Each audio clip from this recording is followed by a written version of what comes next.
Hi అండి, అందరికీ నమస్కారం అండి. ఈరోజు మధ్యాహ్నం లంచ్ చూసేద్దామండి.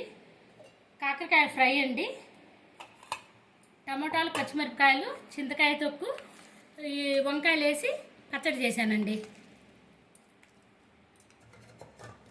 మునక్కాయలు వేసి పప్పులుసు చేశానండి. మునక్కాయలు బాగా లేతగా బాగున్నాయండి కాయలు. మునక్కాయలు వేసి పప్పుచారు చేశాను. పప్పులుసు సేమ్ ఇలాగే మళ్ళీ చేయొచ్చండి. పచ్చిమిరకాయలతో చేస్తానండి పప్పులుసు.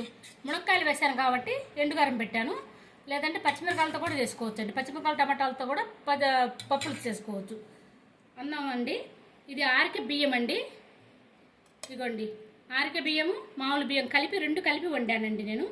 ఈ బియ్యము డిమార్ట్లో దొరుకుతాయండి. ఆరిక బియ్యము, కొర్ర బియ్యము, సోమ బియ్యము, ఈ మూడు రకాలు డిమార్ట్లో దొరుకుతున్నాయండి. తీసుకొచ్చుకుని వండుకుంటాము. పెరుగండి, బఠానీ గుగ్గులు వండానండి.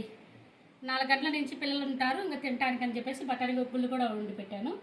ఈరోజు అయితే ఐటమ్స్ ఇంతేనండి. నచ్చితే లైక్ చేయండి.